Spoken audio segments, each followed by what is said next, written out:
বসুন্ধরা আবাসিক কাজ কি ঠিক? ঢুকতেই রাস্তায় জ্যাম, ওয়াসার খোঁড়াখুড়ি।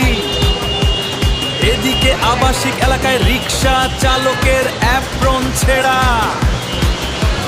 ব্যাংকে ঢুকতেই দেখলাম নানান নিয়ম। বসুন্ধরা আবাসিক,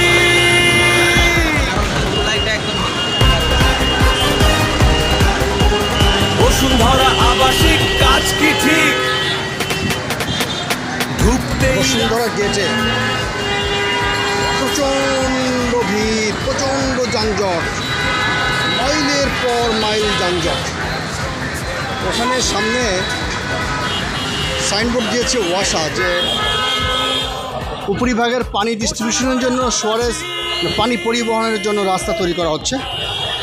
তো এটা জুলাই থেকে নভেম্বর নাগাদ লাগবে এবং সেই পর্যন্ত রাস্তা সংকীর্ণ হয়ে গেছে। এখানে দেখতে পাচ্ছেন কিছু অংশ ইটের সোলিং করেছে এবং বাকি সামনে অনেক কাজ বাকি আছে।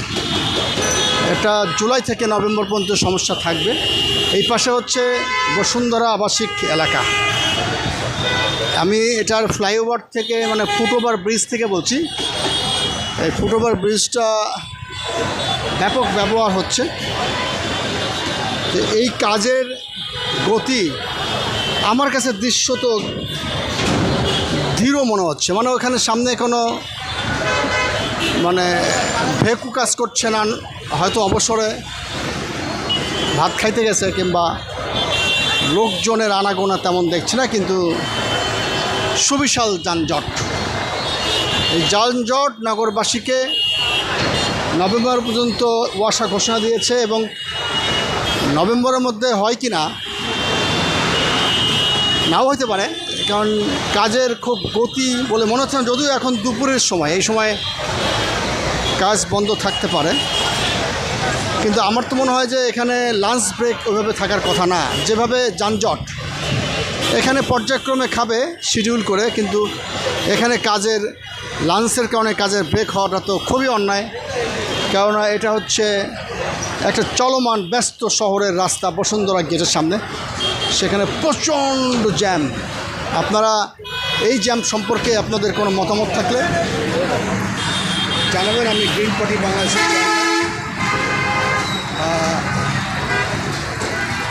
রাস্তায় যানজটের অনেকগুলো কারণ থাকে। রাস্তা খোঁড়াখুড়ি, সেই সাথে ইলেকট্রিসিটি, ওয়াসা গ্যাসা, অনেকের মধ্যে সমন্বয়ের অভাব আছে, সেটা আমরা জানি। তো এই কাজটা দেখলাম আমি সাইনবোর্ডে ওয়াসা কর্তৃপক্ষ করছে আর কি। তো ওয়াসাকে আমি রিমাইন্ড করতে চাই যেন এই কাজের গতি বৃদ্ধি পায় এবং এখানে লোকবল ঘাটতি থাকলে সেটা বাড়াতে হবে এবং সেই সাথে লাঞ্চ ব্রেক, বিভিন্ন ব্রেকের কারণে এখানে কাজ থেমে থাকা চলবে না।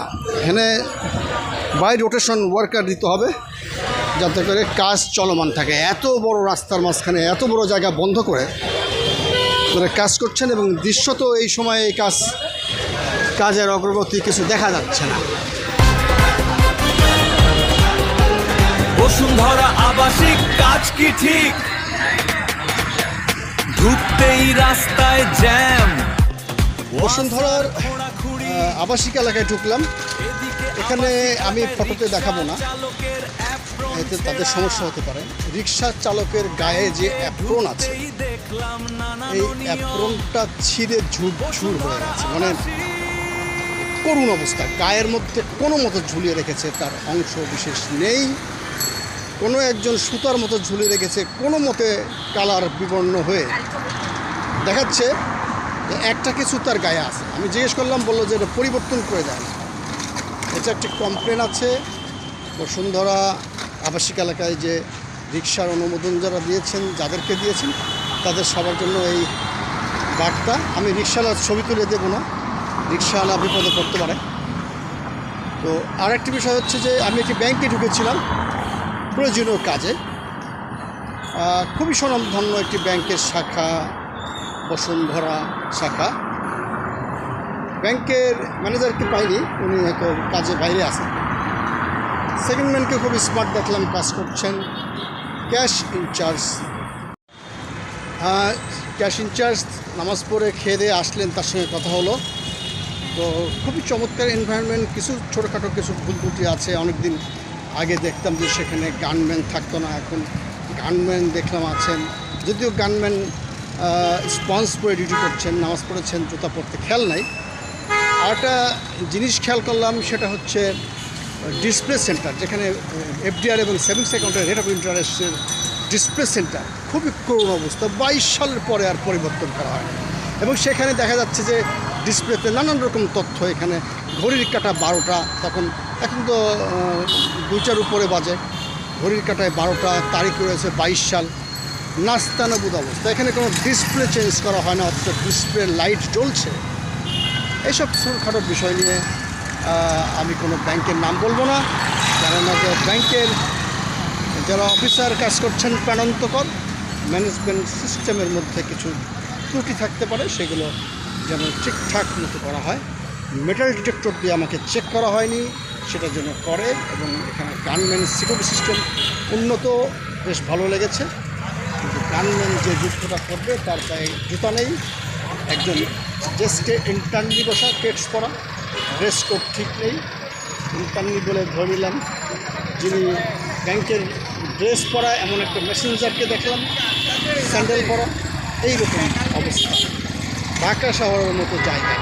এবং বসুন্ধরা রেসিডেন্সিয়াল এরিয়া খুবই স্পর্শকাতর, খুবই সেন্সিটিভ, খুবই একটা রিমার্কেবল শহরের একটা অংশ বসুন্ধরা আবাসিক এলাকায়। রাস্তায় যে রিক্সাগুলো অ্যাপ্রন করা আছে, অ্যাপ্রনের মধ্যে মানে জ্বলে পুড়ে ছারখার হয়ে গেছে, ছিঁড়ে গেছে এবং কোনো মতো পৈতার মতো ঝুলে আছে। এটাও একটা দৃষ্টিকটু। এবং সেই সাথে আপনারা একটু আগে দেখলেন যে ওয়াশার কাজের কারণে রাস্তায় প্রচণ্ড জ্যাম। আর ব্যাংকিং সিস্টেমের কথা বললাম, দিস ইজ নট এক্সাম্পল। একটা ব্যাংকে এমন হতে পারে, তো ব্যাংকের সিকিউরিটি সিস্টেম আরও বৃদ্ধি করতে হবে। সেক্ষেত্রে ব্যাংকের মেটাল ডিটেক্টরদের চেক করতে হবে। এবং যারা জরুরি বিভাগে কাজ করছে, বিশেষ করে সিকিউরিটি গানম্যান, তার পায়ের অবশ্যই মজবুত জুতা থাকতে হবে। আর কি বলবো, এই ব্যাংকের রেট অফ ইন্টারেস্ট এবং ব্যাংকের মানে ডিসপ্লেতে অনেক রকমের ত্রুটি 22 সালের পরে আর পরিবর্তন করা হয়নি। সেটা আমি খুবই দুঃখ পেয়েছি। কিন্তু যারা এই ব্যাংকের মালিক, তারা যদি দেখে নেবেন, শুদ্ধে নেবেন। কোনো কমপ্লেন অভিযোগ করবার জন্য আমি বলছি না, কেননা আমি কোনো ব্যাংকের নামই বলছি। ধন্যবাদ। গ্রিন পার্টি বাংলাদেশের পক্ষ থেকে আমি রাজু আহমেদ খান। সবাইকে অনেক অনেক শুভেচ্ছা, অভিনন্দন।